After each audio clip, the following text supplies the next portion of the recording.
네, 여러분 안녕하세요.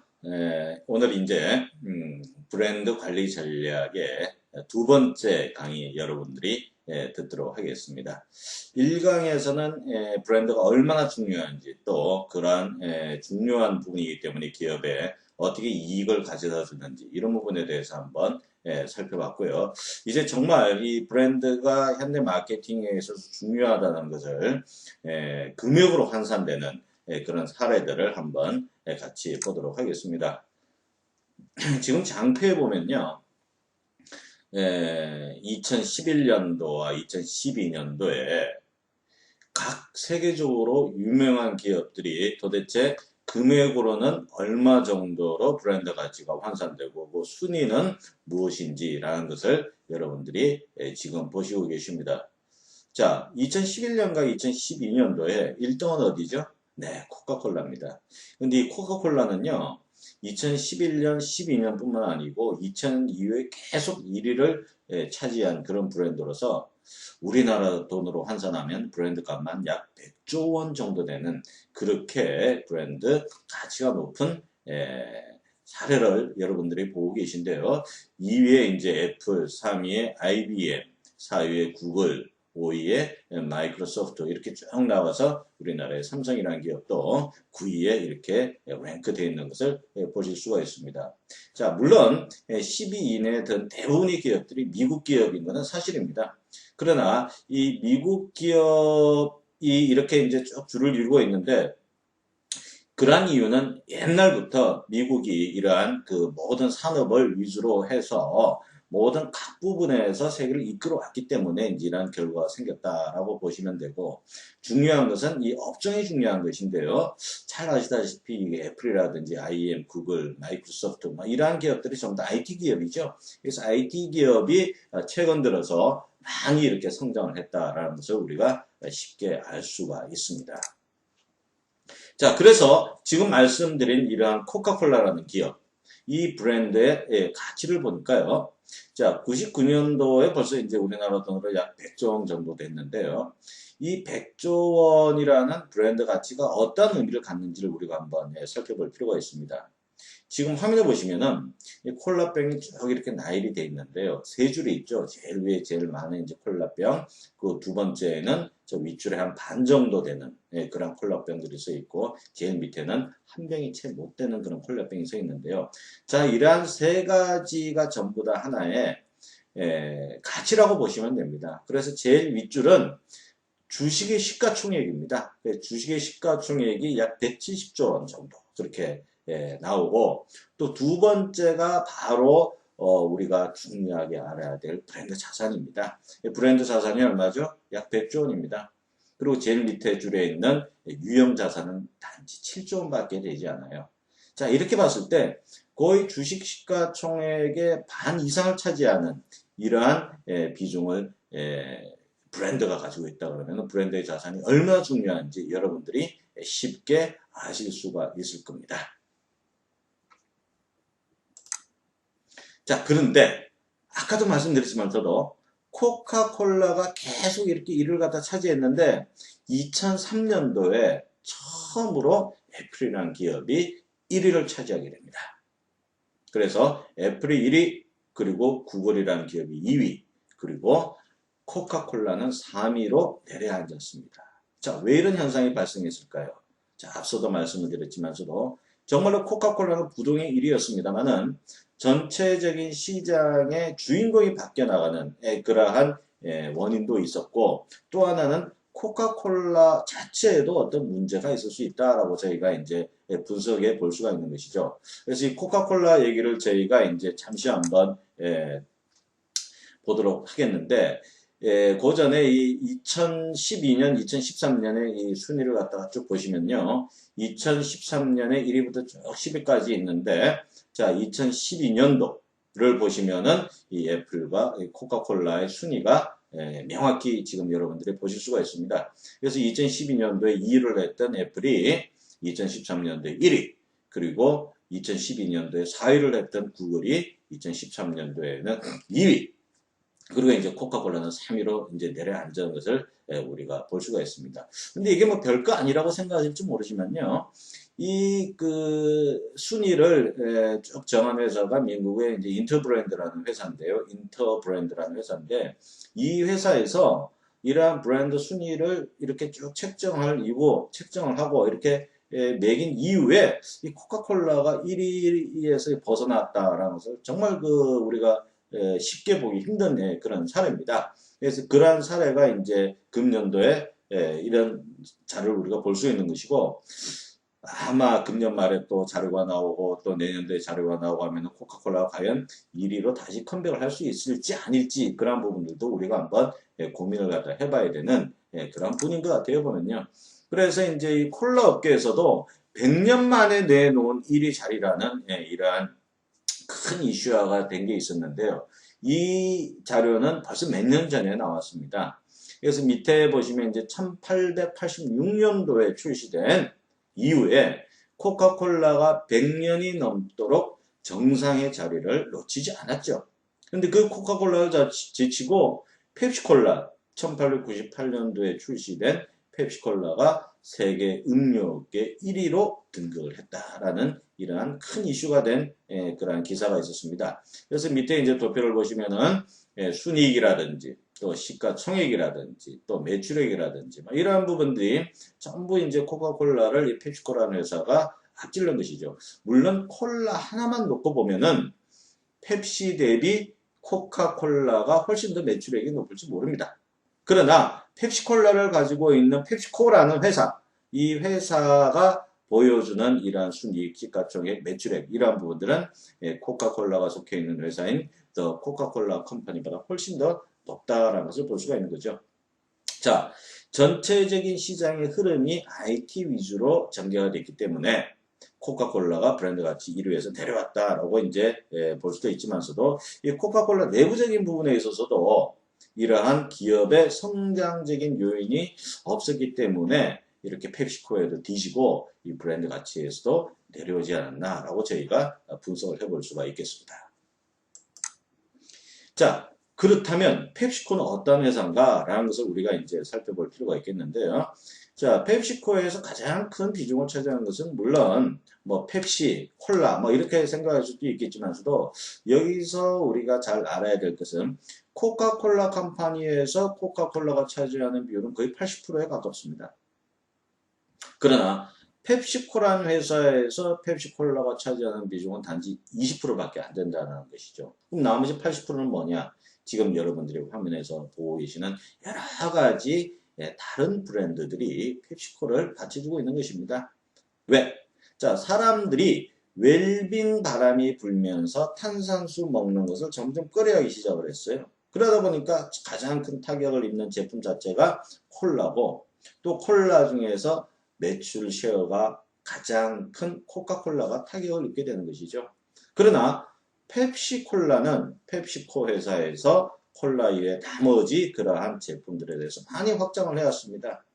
자, 여러분들이 잘 아시는 미린다라는 제품, 또 프리토와 레이라는 회사가 합쳐서 만들어진 프리토레이라는 그런 회사도 1965년도에 인수를 갖다가 했고, 또 게토레이라는 브랜드가 속한 회사, 또 피자헛, KFC 이런 회사들을 가지고 있는 얌이라는 이러한 회사들도 전부 다 펩시코 소속이다. 그러다 보니까 펩시콜라 이외의 다른 제품들이 매출액을 받쳐주기 때문에 만약 이 제품들이 고객들에게 사랑을 받으면은 펩시코의 전체적인 매출액은 당연히 올라간 것이다.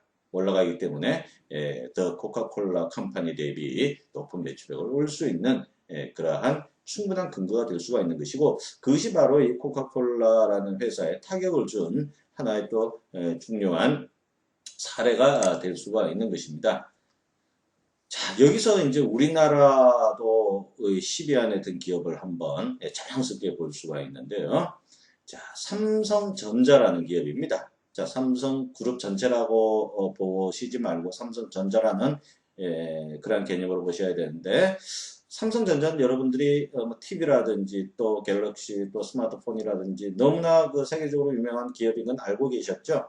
그렇지만 이렇게 이 정도로 높은 가치를 가진 기업이다라는 것은 모르셨던 분들이 많으실 것 같아요. 그래서 작년도에 9위, 세계 9위입니다. 그리고 2003년도에 8위라는 그러한 순위를 갖다 차지했는데 아시아에서는 가장 높이 랭킹된 그런 회사다. 그래서 우리나라에도 10위 이내에 들어가 있는 그런 세계적인 글로벌 기업이 있다라는 것을 여러분들이 자랑스럽게 생각하셔야 되고요.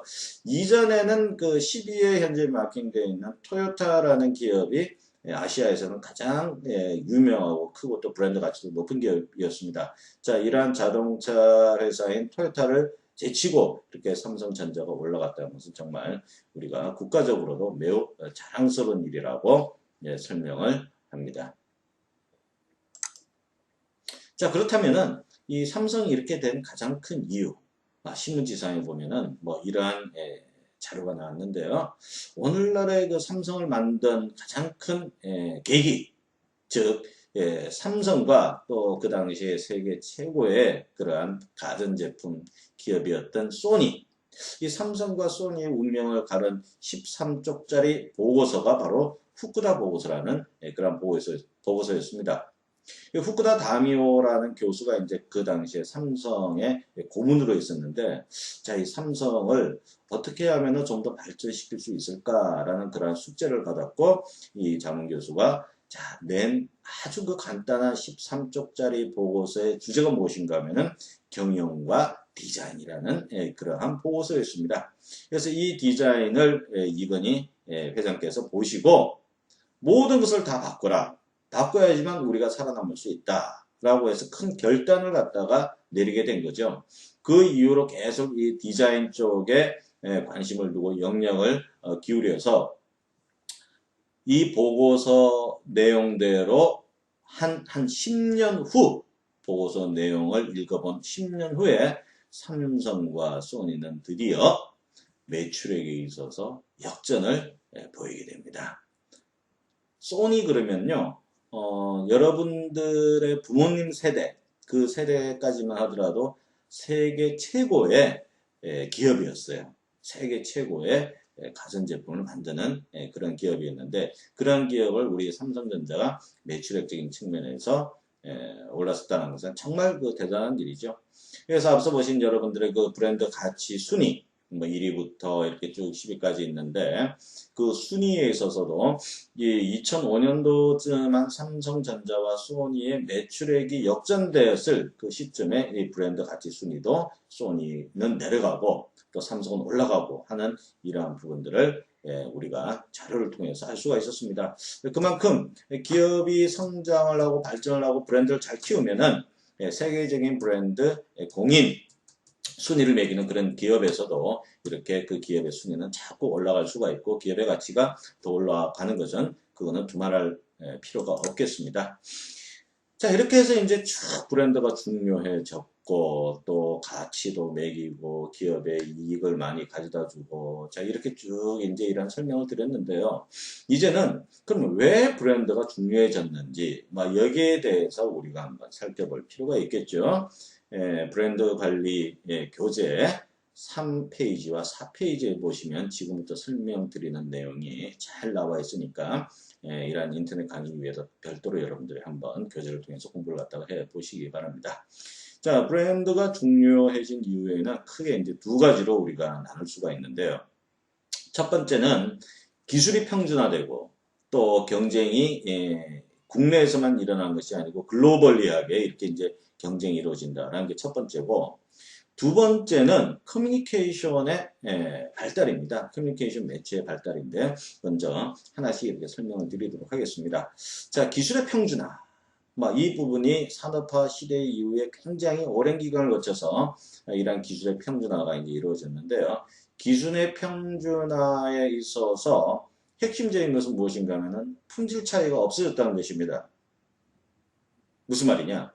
옛날에는 정말 좋은 품질을 가진 그러한 제품들을 만드는 기업, 또 품질이 약간 떨어지는 극단적인 경우에는 불량 제품을 이렇게 가끔 만들어내는 그런 기업들도 있었어요.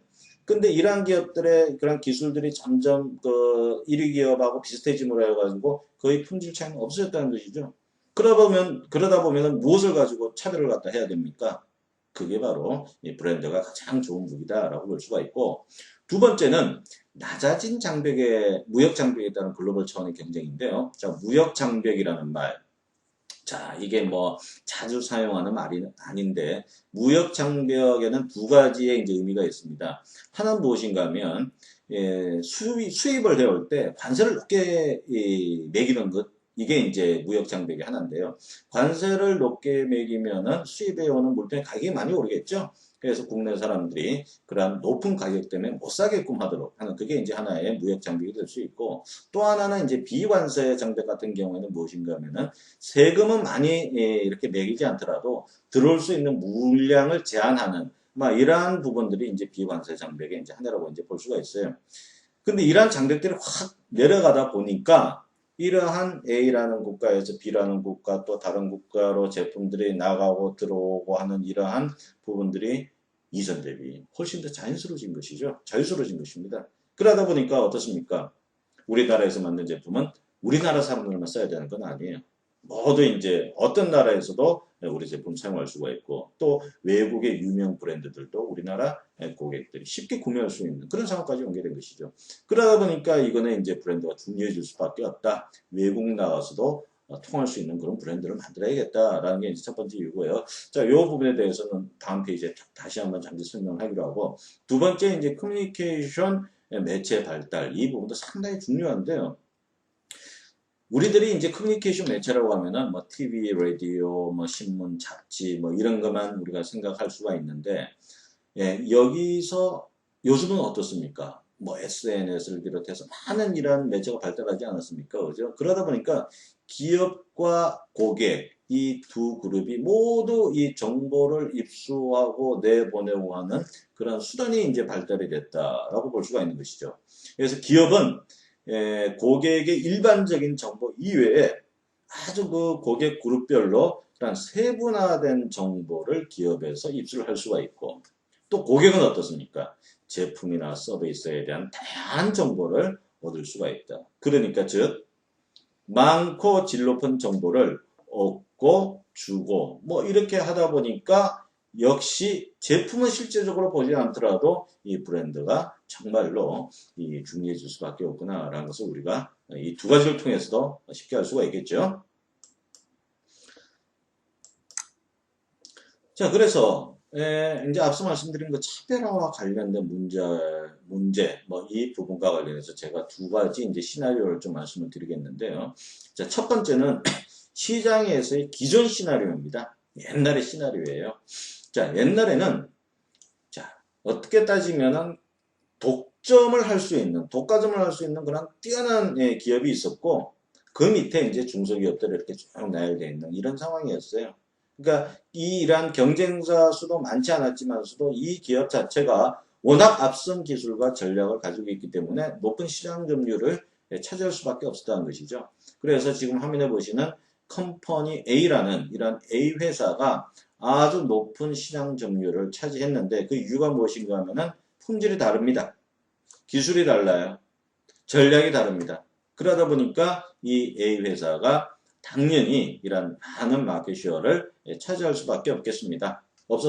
그런데 자, 여기서 시대가 지나오면서 변한 게 있습니다. 그게 뭐라고 그랬습니까? 바로 품질 차이가 없어졌다고 그랬죠. 물론 획기적인 신기술이 나오면은 그게 품질 차이가 될 수 있습니다만은, 그렇지 않은 상황에서는 같은 제품이면 거의 똑같은 그러한 품질을 갖기가 쉽습니다.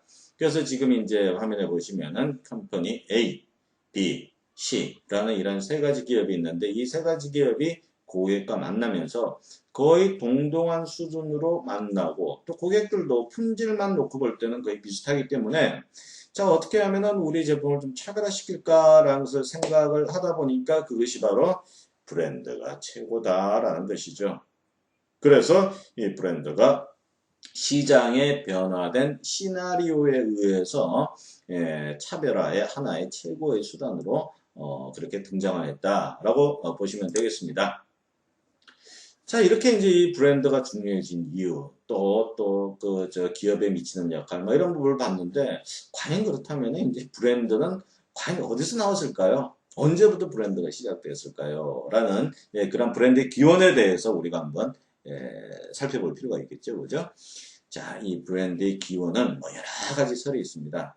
설이 있는데, 첫 번째 설은 무엇인가 하면은, 자, 노르웨이의 옛날 말 중에서 이 BRANDR이라는 브랜드라는 그런 단어가 있어요. 이게 이제 태우다라는 그런 뜻입니다. 그리고 여러분들이 아시는 영어 단어 중에서 burned라는 그런 단어가 있죠. 그죠? 이 burned라는 단어는 인두를 찍다라는 그런 의미의 영어입니다. 그래서 밑에 이제 그림에 보시면은 가축 중에서도 이제 말을 이제 이 그림으로 여러분들에게 보여드리고 있는데, 자, 이 집도 말이 있고, 저 집도 말이 있고, 또 옆집도 말이 있습니다. 말이 있는데, 자, 이 집 말이 저 집 가가지고, 이렇게 자리를 옮겼을 때, 이 집 주인이 저 집에서 왔으니까 우리 말이다 라고 해가지고 말을 냈을 때 옆집 주인이 내 말이라고 주장할 근거가 없어요. 보면요. 저거 원래 우리 말이다. 그럼 근거가 있냐? 라고 했을 때 식별을 할 수 있는 뭐 좀 무기가 있어야겠다라고 해서 이 집주인의 이름이라든지 또 기타 그런 마크라든지 그런 것을 이제 소라든지 말 이런 데다 쭉 이렇게 인두를 찍어서 찍는 거예요. 아, 그래서 이게 이제 인두를 찍다라는 거기서 브랜드가 탄생을 했다. 그런 얘기가 있습니다. 이러한 부분들이 많이 이제 설을 이루고 있죠. 보면은 자, 두 번째로는 이제 더 오래된 그런 기원인데요. 이것은 무엇인가 하면 고대 이집트 시대에 만들어진 벽돌, 이 벽돌에 새겨진 상형 문자를 보고 이게 최초의 브랜드다라고 이제 그렇게 말씀하시는 분들도 계세요. 보면은 이게 이제 인류 역사상 최초의 브랜드다라고 하는데 무엇인가 하면요. 자, 고대 이집트 시대 때 이러한 그 벽돌공들을 불러서 벽돌을 갖다 만들었는데 거기에 이제 상형 문자를 적어놨는데 나중에 해독을 해보니까요. 그게 제조공의 이름이었습니다. 자, 그러니까 벽돌이 10개 만들어졌다 그러면 만약 이 벽돌을 100명이 만들었다 그러면 100명의 이름이 새겨진 것이죠. 보면은. 그래서 왜 그랬을까라는 것을 분석을 해봤더니 만약에 불량품이 나왔을 때 이 벽돌에 새겨진 이 사람에게 가서 책임을 추구하는 그런 목적으로 이름을 새겼다고 그래요. 물론 이제 상형 문자죠. 지금으로 따지면은. 그래서 이게 식별의 기능, 즉 구별이죠. 구별의 기능이 있기 때문에 최초의 브랜드가 아닌가 이렇게 이제 말씀하시는 그런 분들도 계십니다. 자, 그렇다면은 브랜드의 중요성도 알고 우리가 이제 브랜드의 기원도 한번 살펴봤는데 과연 그런 브랜드란 무엇인가 정의를 한번 내려볼 필요가 있겠습니다. What is a brand? 자, 브랜드의 정의는 몇 개나 될까요? 네, 수십 개, 수백 개가 될 수가 있습니다. 자, 이 모든 브랜드의 정의를 여러분들이 다 외울 필요는 절대로 없습니다. 단지 진정한 브랜드가 무엇인지 이러한 부분들을 한번 개념적으로 잘 아는 것이 중요한데 이번에 이 브랜드 관리 전략이라는 과목에서는 이 수많은 브랜드의 정의 중에서 여러분들이 꼭 알아야 하는 이런 세 가지 정도를 중심으로 해서 말씀을 드리겠습니다. 자, 첫 번째 브랜드 정의입니다. 첫 번째 브랜드 정의 한번 같이 볼까요?